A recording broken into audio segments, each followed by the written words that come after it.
todos y todas, mi nombre es Elina Martín y estamos aquí nuevamente en el ciclo de entrevistas a los directores y directoras del Departamento de Filosofía de la Facultad de Humanidades de la Universidad Nacional de Mar del Plata, en conmemoración de los 30 años de la carrera de Filosofía a partir de 1994. Bueno, hoy estamos con el doctor Diego Parente. Diego, gracias por tu participación. Diego Parente es investigador independiente de CONICET y profesor regular del Departamento de Filosofía de la Universidad Nacional de Mar del Plata. Ha publicado los libros Artefactos, Cuerpo y Ambiente, Exploraciones sobre Filosofía de la Técnica en el año 2016, y La naturaleza de los artefactos, Intenciones y funciones en la cultura material en el año 2015. También ha sido coordinador del volumen colectivo Glosario de Filosofía de la Técnica del año 2022. Ha dirigido y dirige varios proyectos de investigación vinculados al Estatuto Ontológico de los Artefactos y la hibridación entre humanos y ambientes artificiales. Ha dictado además cursos de grado y posgrado sobre temas del área en distintas universidades nacionales e internacionales. Ha sido director del Departamento de Filosofía en el año 2019-2021 y actualmente dirige el proyecto de investigación CEMAP, Cultura Material, Agencia y Prácticas, anclado en el Departamento de Filosofía de la Facultad de Humanidades de la Universidad Nacional de Mar del Plata. Bueno, Diego, vamos a conocerte un poquito y contarnos quién sos. Y la primera pregunta es, ¿cómo es tu acercamiento a la filosofía? ¿Cómo elige Diego estudiar filosofía? Bien, sí, en la carrera había sido cerrada por la dictadura, ya en el año 76 había habido algunas inscripciones, pero ya en el 77 no existe la carrera, lo que era la Universidad Católica en ese momento, y en la reapertura, que fue en el año 1994, a mí me interesa estudiar filosofía, en realidad un poco desde antes, porque yo venía muy de chico quizás con algunas lecturas, me anoto en 1993 en Historia, ¿no? Entonces ingreso. Digamos, mi primer visita a la universidad es para estudiar Historia, en 1993. Un poco me decepciono con el tipo de lectura de Historia, porque, digamos, un poco por la cantidad de material, un poco por los temas, y quizás las materias de Historia que más me interesan son las más teóricas, como Introducción a la Práctica Histórica, por ejemplo, que recuerdo muy bien, y ese giro hacia los temas teóricos me conecta con la reapertura de la carrera en el 94. Entonces, en el 94 tengo la suerte de la reapertura, como el background ese de haber cursado Historia y haber tenido algún interés en las materias más teóricas. Y lo que noto en ese momento es una disparidad de la primera cohorte del 94 entre las personas que venían a cursar jóvenes, digamos, yo me encontraba entre ellas, y las personas que habían cursado la carrera en el 77 o 76, 75 y habían tenido que lamentablemente suspender su cursada. Sobre todo cuando, sí. O sea, la transición entre la provincial, la nacional, Exacto. O sea, en realidad la católica, o sea, que fueron estudiantes que habían quedado circulando desde ese momento que estaba el Departamento de Filosofía. Exacto, y sin la posibilidad de continuar la carrera por la clausura realizada en la época de la dictadura. Entonces, esa transición hizo que la primera cohorte, o yo creo que por lo menos la primera y la segunda, fueran como muy dispares en cuanto a edad, ¿no? Había gente de 18, 19, yo me encontraba entre esos, y después gente de 45, 50, ¿no? Que ya tenía el perfil de haber estudiado otra carrera, que inclusive tenían otras carreras como ingeniería, arquitectura, etc. Y ese perfil se notaba mucho también en las clases, la cantidad de gente que cursaba, que tampoco era tan masiva, si se quiere, como ahora, en los espacios de cursada que eran muy distintos a los actuales, sobre todo se usaba la casita histórica, sí, que ahora está utilizada por un instituto de la carrera de psicología, ¿no? Sí. Pero en ese momento las aulas de cursado, por lo menos del 94, 95, las que recuerdo yo en particular, eran las de casita histórica y algunas otras de aquí de este sector de humanidades. Y otro recuerdo interesante de ese momento, que un poco también compartimos con otra profesora de la facultad, que es Florencia Sal, profesora de filosofía antigua, es que como las materias no estaban abiertas en su completitud, porque el programa se iba armando en función de los cursantes, Claro. es decir, de la gente que tenía que pasar, digamos, de los momentos de cursada. Recuerdo haber ido en varias ocasiones con Florencia a preguntar si habrían tal materia, porque nosotros teníamos ya la posibilidad de cursarla, o si este seminario se iba a dar o no, porque un poco nuestra currícula dependía de esa apertura progresiva de la carrera. Exacto. Claro, estuviste como, al estar tan en los comienzos, fuiste viendo la transición del armado mismo de la carrera. Sí. Claro. Sí, de materias que o bien no tenían profesores, o bien no tenían alumnos, o bien de materias que se iban formando en el mismo momento por presión institucional o por convocatorias propias de estudiantes, ¿no? Claro. Aún así, los que logramos hacer la carrera en buen tiempo en ese momento tardamos 5 años, o sea que, digamos, fue un tiempo correcto, digamos, sí, es un muy buen promedio. Para rendir una carrera como filosofía con el plan de ese momento, que era el plan previo al del 99. ¿no? Además, sí. Vos sos profesor y licenciado en filosofía. Claro. Hiciste sí. las dos carreras. Hice primero la de profesorado, que la terminé, y después la tesis de licenciatura. Pero más allá de que vos ingresaste por historia y luego te pasaste a filosofía, ¿qué es lo que te llamó la atención de la filosofía? Es que en realidad yo venía leyendo temas de comunicación vinculados a problemas de tecnología, comunicación, teoría social, ¿sí? Quizás influenciado por algunos amigos de la época que leían esas cosas. Y la teoría acerca de, bueno, qué pasa con las tecnologías que tenemos y cómo pueden imponernos ciertos esquemas de acción, ciertos esquemas de conducta, esa pregunta estaba dentro de mis lecturas de ese momento de mi vida, digamos. También ahora, pero por lo menos en ese momento tenían ese perfil. Y la filosofía responde, o por lo menos el tipo de filosofía en la que yo en ese momento pensaba que podía interesarme, respondía a esas preguntas, ¿no? Claro. Es decir, me daba una especie de respuesta hacia el presente de qué tipo de tecnologías hacen que el mundo sea como es ahora, bueno, etc. Y el tipo de preguntas abstractas que me parece que caracteriza nuestro espacio, ¿no? O sea, algunas respuestas pudiste encontrar y seguramente se te generaron otras. Totalmente. Porque además con lo que es todo lo que es la técnica, bueno, ahora nos vas a contar, pero es tu área de análisis y de investigación, Claro. que es precisamente la pregunta que venía a continuación. ¿A qué te dedicas? ¿Cuál es tu área de investigación? ¿Qué materias cursás dentro de la carrera?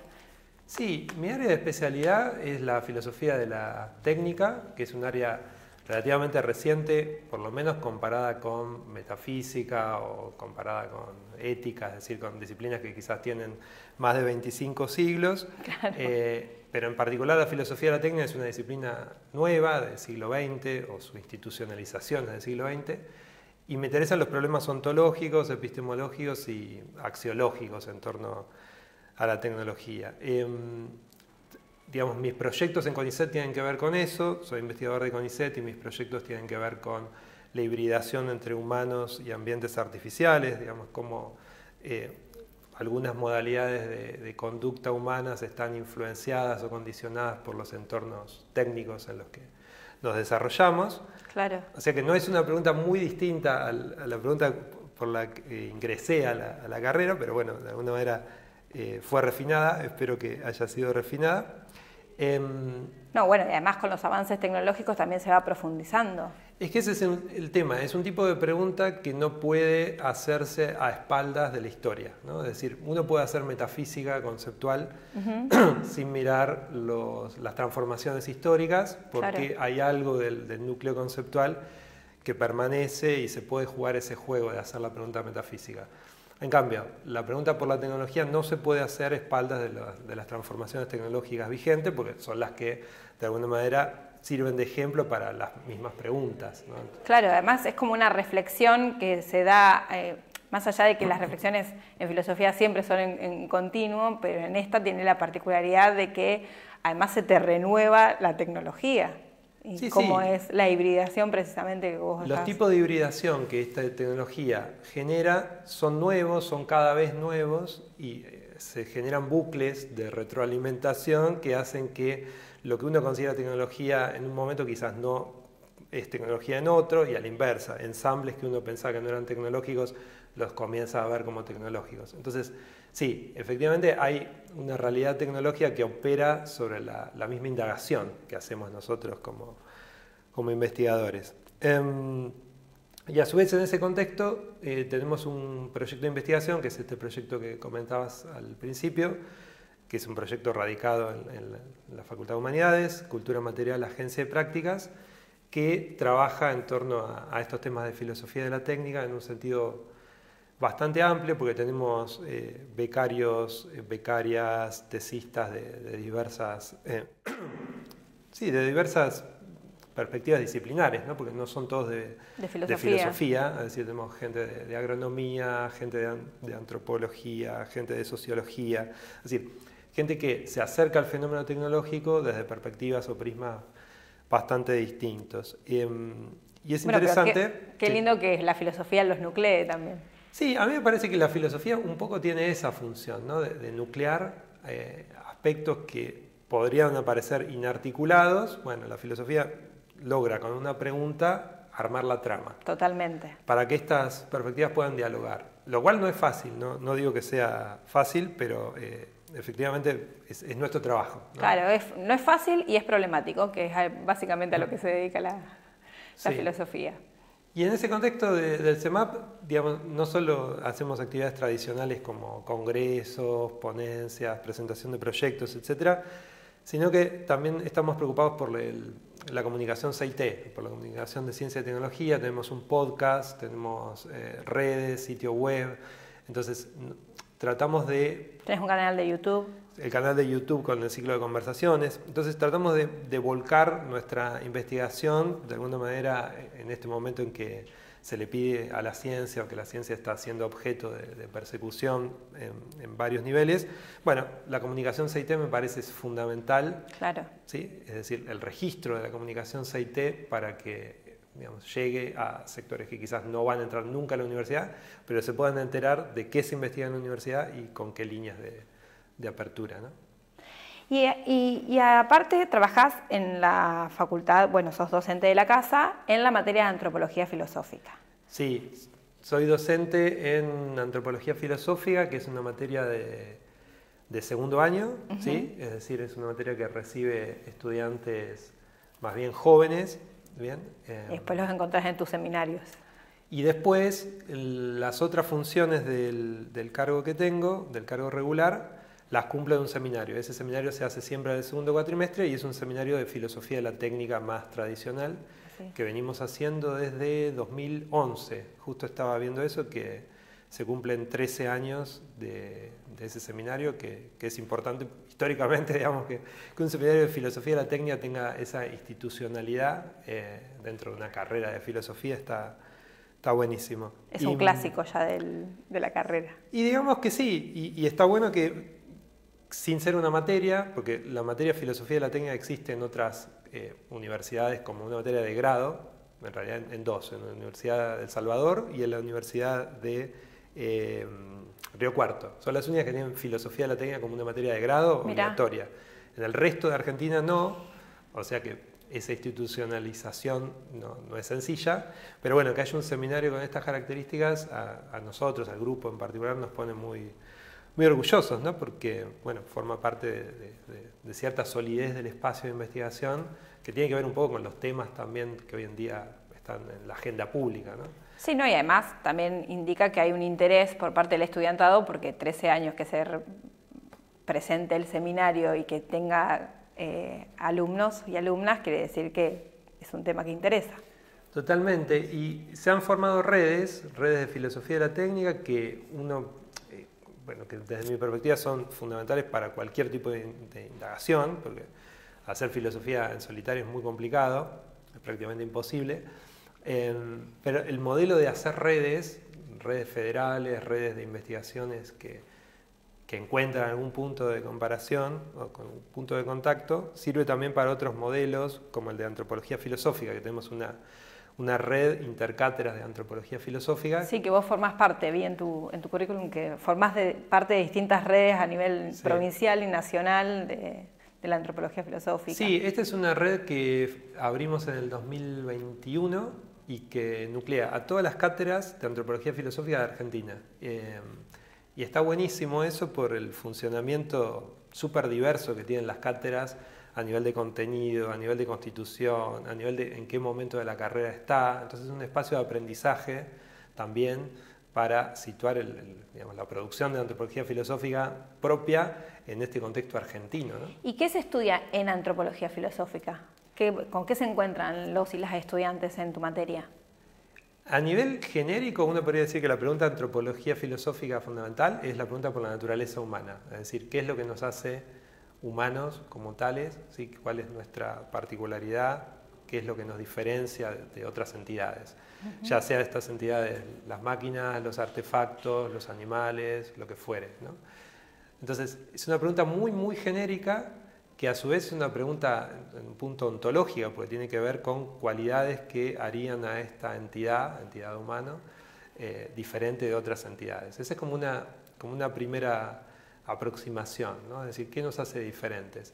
En la materia, a mí lo que me interesa siempre abordar es una comparación, ¿no? Porque las comparaciones son las que generan las preguntas interesantes en antropología, y en este caso la comparación es qué nos hace diferente de las máquinas, ¿sí? Claro. Sobre todo de las máquinas que tienen cierto grado de automatización, que pueden percibir el ambiente, lo que fuere, es decir, que hacen algo que nosotros también hacemos, y qué nos hacen diferente de los organismos no humanos, que también perciben el ambiente, tienen conductas inteligentes, tienen adaptabilidad, ¿sí? Claro, como los animales, por ejemplo. Claro, los animales en general, los organismos no humanos, ¿no? Entonces, ¿cuáles son las líneas de continuidad con organismos no humanos? ¿Cuáles son las líneas de continuidad con estas máquinas que perciben el ambiente?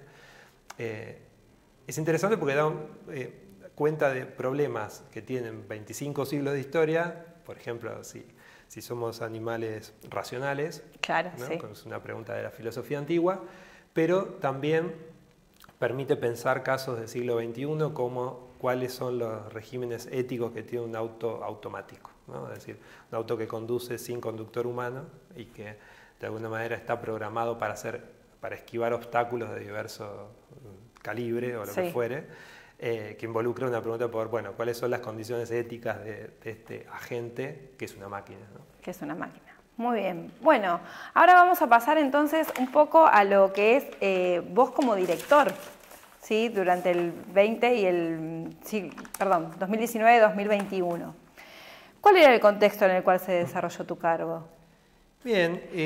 Disculpa, si querés contanos cómo llegás a asumir, bueno, ya hay que tener algunas condiciones para ser director, tenés que ser profesor adjunto regular, Claro. O sea, hay algunas condiciones. Si querés contarnos un poco también esa trayectoria y después lo que es el cargo en sí. Bien, sí, yo concursé en antropología filosófica en el año 18, pero ya era profesor para el departamento de sociología de hace bastante tiempo atrás. Y con nuestro espacio político y alianzas con las articulaciones de ese momento, decidimos continuar con el proyecto político que había tenido el departamento de 2017 a 2019. Bueno, entonces en 2019 presento mi candidatura para el cargo de director, ¿no? Entonces mi gestión fue desde diciembre de 2019 hacia noviembre o finales de noviembre del 2021. Para ser sincero, fue un contexto muy adverso, muy difícil, ¿sí? Por diversos motivos. Bueno, es un contexto que dejé yo ampliado en declaraciones, en charlas con el gremio, en cartas dirigidas a las autoridades, etc. Fue un clima muy complicado a nivel político por la gestión de la facultad hacia nuestro espacio de gestión. Hubo una estrategia de generación de noticias falsas frente a nuestras acciones, de persecución política contra integrantes de nuestro espacio. No fue sencillo. También hubo escenarios de maltrato laboral frente al espacio político del cual formaba parte. Esto no es nuevo porque son cosas que yo he planteado en diversas instancias, tanto en las del gremio, cuando fui a charlar en variadas oportunidades, como en instancias públicas, en consejos departamentales, en consejos académicos. Así que ese espacio de gestión mía desde el 19 al 21 fue duro, fue estresante, en algún punto fue frustrante, ¿sí? Desde el punto de vista de lo que yo pensaba que era ser parte de una administración pública, ¿sí? A esto se le sumó el contexto de la pandemia, ¿no? Sí. Porque en marzo del 2020 se decreta la ASPO, ¿no? En ese momento, lo cual implicaba que todas las actividades presenciales pasaban a ser virtuales, ¿sí? Eso significó que, bueno, nosotros, el equipo de gestión y en general toda la actividad de la universidad pasó a la virtualidad, ¿sí? Diría que eso no fue lo peor de mi sensación o de mi experiencia en gestión. Me parece que eso fue un aprendizaje porque tuvimos que rápidamente vernos forzados a aprender la dinámica virtual, ya sea para los consejos departamentales, ya sea para cualquier tipo de gestión mínima o para las operaciones de subir información a las autoridades o de gestionar. Sí, los que eran consejeros en ese momento, transmitir la información. Totalmente, sí, procesos que hoy en día están absolutamente aceitados, sí, pero que en ese momento... Hubo que aprenderlos. En marzo de 2020 hubo que aprenderlos y hubo un momento como de pasaje en el que no se sabía bien qué hacer, ¿no? Porque digamos, fueron momentos de zozobra a nivel institucional, ¿no? Un mes en que no se sabía bien qué hacer, más o menos. Después las cosas se fueron acomodando, así que a nivel gestión fuimos logrando nuestros objetivos, ¿no? Entonces, desde el punto de vista de lo negativo, yo diría esas dificultades políticas para que nuestro espacio pudiera gestionar todo lo que habíamos pensado, pero aún así un contexto muy valioso y muy positivo, el de la virtualidad, que produjo un montón de eventos súper importantes para mi experiencia como gestor. En principio los consejos departamentales como instancias muy abiertas de diálogo en las que, bueno, ya desde las primeras que hicimos presenciales hasta las que siguieron virtuales, ¿no? Instancias muy largas en las que se dialogaban los temas, etc. Un montón de participación pública de estudiantes, de graduados y de profesores que apoyaron el proceso en ese entonces. También siempre nos quedamos con este aspecto positivo de la democratización del acceso a los cargos, más bien la publicación de estas convocatorias abiertas para que distintos graduados y graduadas pudieran presentarse a cargos interinos. ¿Eso vos considerás que es un logro de la gestión como director? Sí, es un logro que de alguna manera seguimos practicando desde la gestión previa de Andrés Crelier, ¿no? Digamos, la gestión previa de Andrés Crelier fortaleció el espacio de las convocatorias abiertas, del ingreso de graduados y graduadas a la actividad docente mediante convocatorias públicas que pasaban por evaluación por parte de los docentes, etc.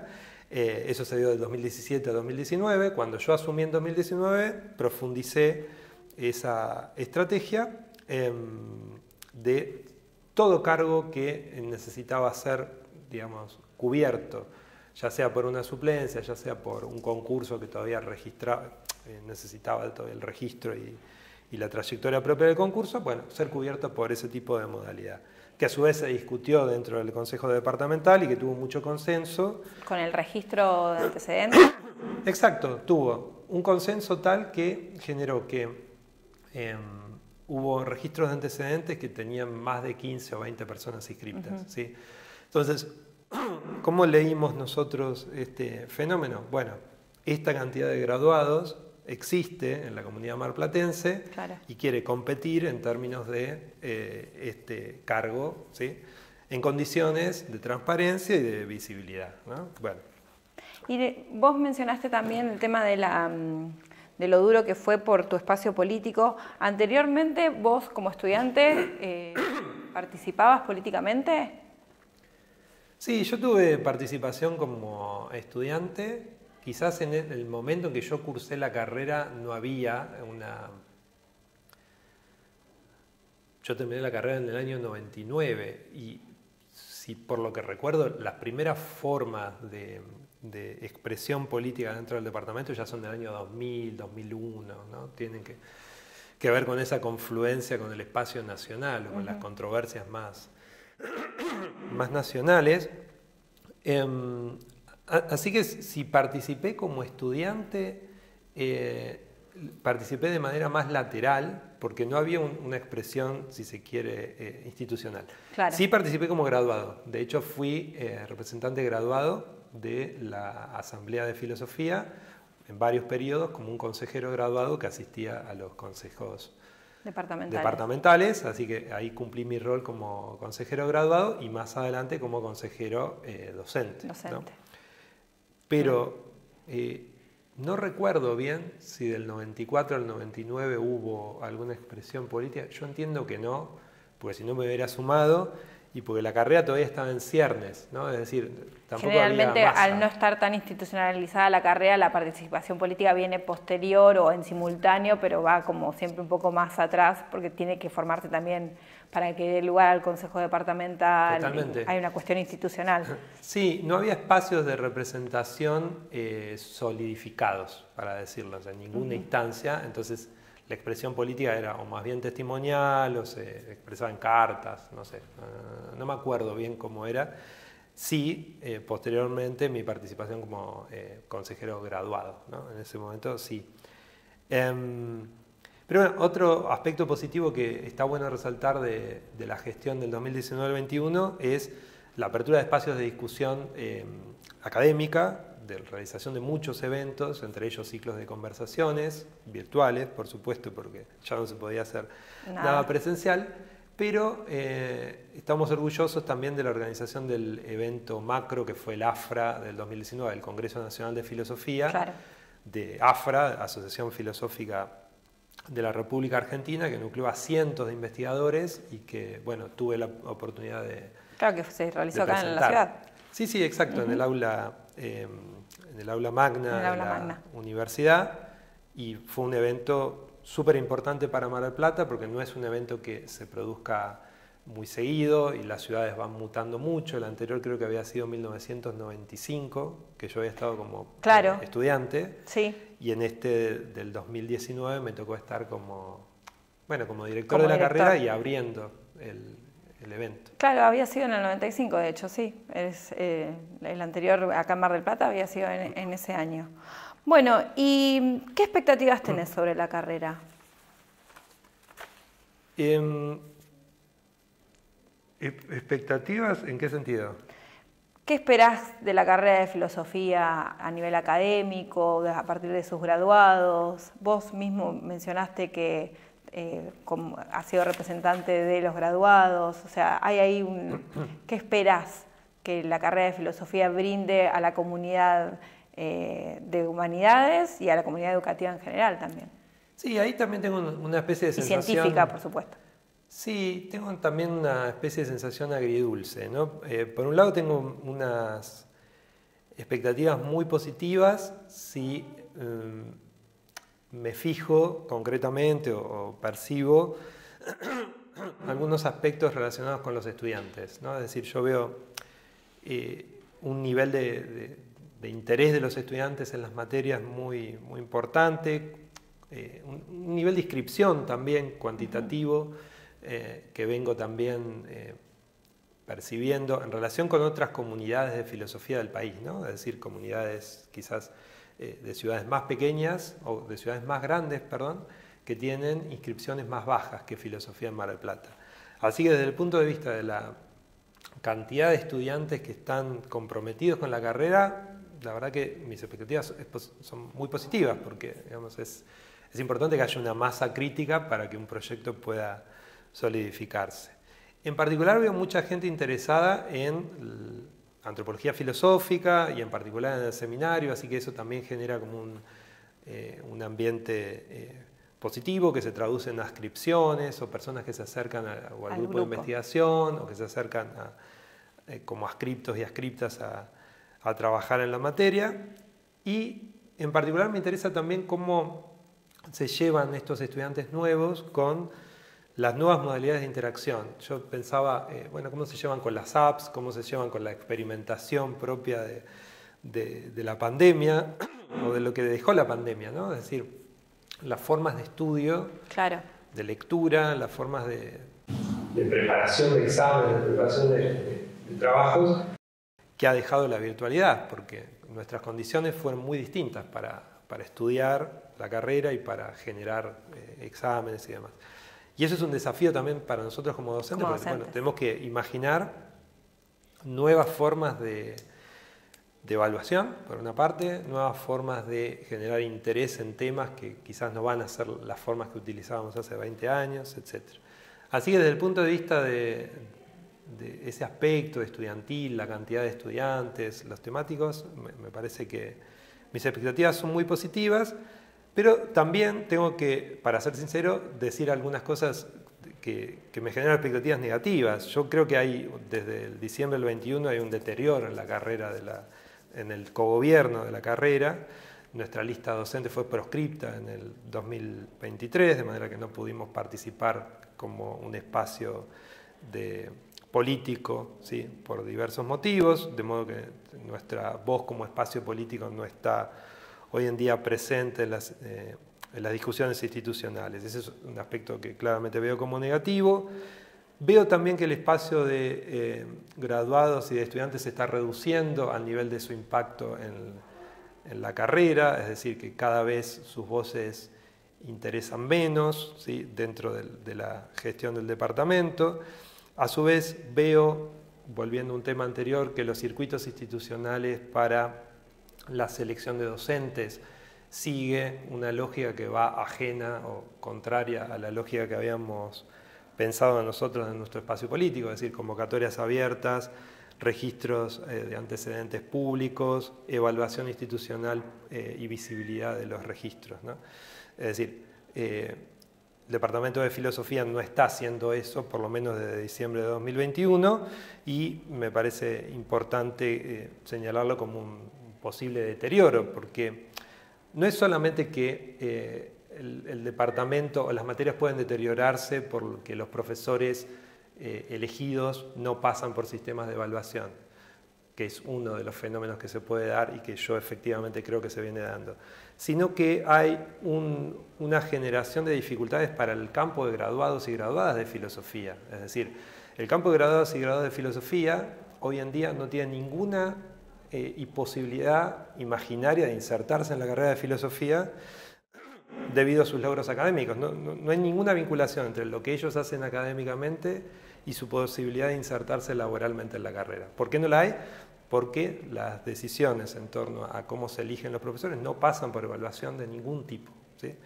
Al no suceder eso, no solo es un malestar para la carrera en general, lo cual se va a evidenciar de aquí a unos años, lamentablemente es nuestro análisis con el espacio político que tenemos, sino que se genera un impacto digamos, de angustia o de preocupación o de falta de horizonte para los graduados de 2024, y los de 2023 y los de 2025.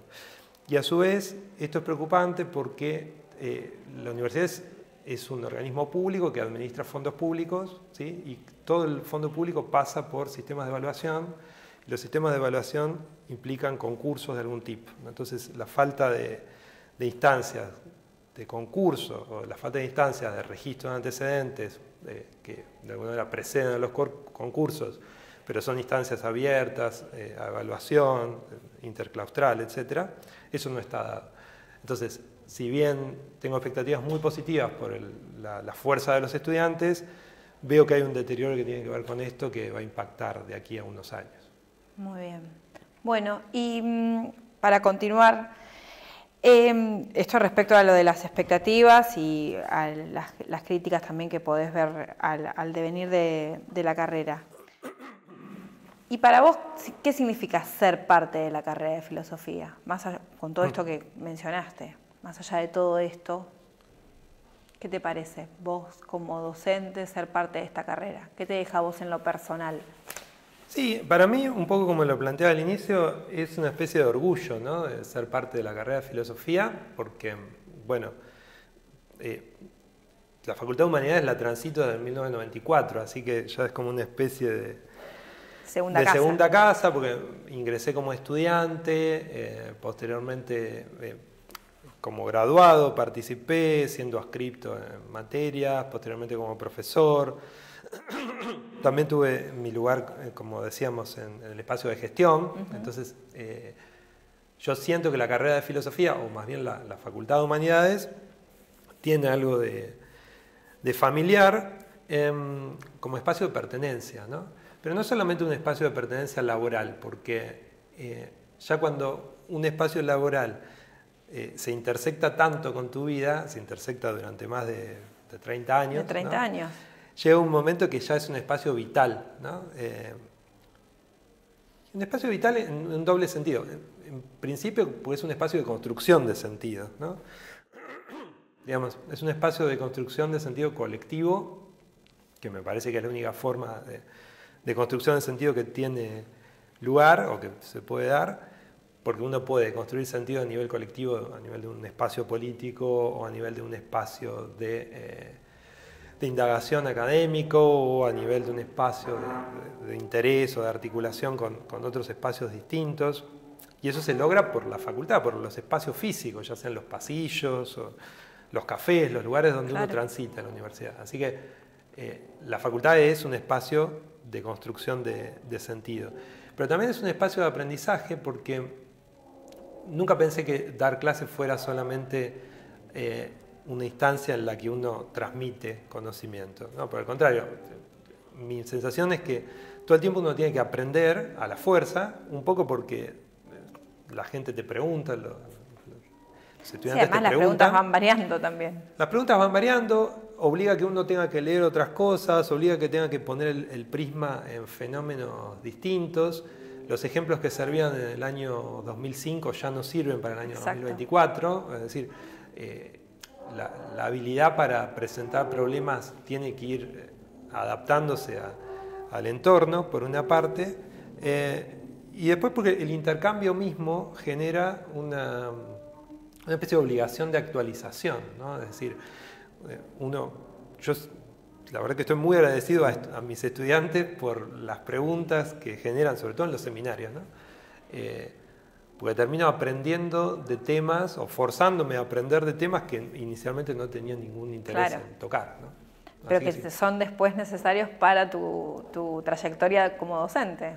Y después lo transportás al siguiente año del seminario, ¿no? Entonces te transforma ese intercambio para tus siguientes instancias como profe. Me parece que ahí el intercambio, que no puede pensarse en la actividad de enseñanza sin ese intercambio, ¿no? Sí, es importante destacar que uno como docente no solamente enseña, sino que es un continuo aprendizaje también para nosotros. O sea, como que no es solamente venís, das un tema, sino que hay una parte de enriquecimiento que nos llevamos también del estudiantado. Sí, totalmente. Bueno, y finalmente, para terminar esta entrevista, si tuvieses que explicar la filosofía a un niño o una niña, en pocas palabras, ¿qué le dirías? Ahí está buena la pregunta porque hay una relación muy visible y yo creo que bastante transitada entre filosofía e infancia, ¿no? Hay una relación directa que yo podría interpretar en el siguiente sentido, es decir, tener una actitud filosófica es mantenerse en un estado de atención, mantenerse en un estado, podemos decir, de asombro frente al mundo, ¿no? Algo que caracteriza a la niñez o a la infancia es esa sensación de asombro, ¿no? De preguntar por qué las cosas funcionan de esta u otra manera, ¿sí? Pero a su vez es una sensación que en algún punto desaparece cuando las explicaciones, si se quiere, visibilizan cómo funcionan las cosas y la pregunta sobre el porqué de las cosas comienza a oscurecerse, ¿no? O como a tener otro espacio, ¿no? A mí me parece que la filosofía necesita de esa actitud de asombro, de esa actitud de atención frente a las cosas cotidianas, ¿no? Es decir, frente a las cosas cotidianas que se nos aparecen enrarecidas, ¿no? Como nuevas, ¿no? Siempre pongo el ejemplo del cine, pues el cine genera el mismo efecto de enrarecimiento que puede generar la filosofía, ¿sí? ¿El cine qué utiliza para generar enrarecimiento? Bueno, un primer plano, una lente de determinado tamaño, claro. El uso del sonido, el uso amplificado del sonido, ¿sí? Los escenarios con ciertas particularidades. Eso enrarece y nos hace ver algo de una manera extraña, ¿no? Nos sorprendemos. Bueno, la filosofía tiene las experiencias de primera persona, tiene los experimentos mentales, tiene el uso de conceptos novedosos. Pero estas estrategias, conceptos, experimentos mentales, etc., tienen la misma finalidad, que es la siguiente: enrarecer situaciones de la vida cotidiana para que sean presentadas bajo una especie de perspectiva nueva, ¿no? Que nos llame la atención, que nos haga verla como algo que nunca habíamos visto, si bien forma parte de nuestro trasfondo cotidiano. Así que bueno, mantenerse en el asombro, mantenerse en una situación de enrarecimiento, es lo que yo pensaría como conexión con la niñez o directamente con la infancia, ¿no? Esa sensación de que las infancias permanecen en un estado de inquietud o de desestabilización. Bueno, la filosofía juega un poco a experimentar ese estado de desestabilización. Y profundizarlo. Y profundizarlo conceptualmente, como debe ser. Sí. Bueno, gracias, Diego. No sé si querés comentar algo más o algo que te haya quedado por compartir. No, me parece que está perfecto todo. Bueno. Te agradezco mucho. Bueno, gracias por venir. Gracias.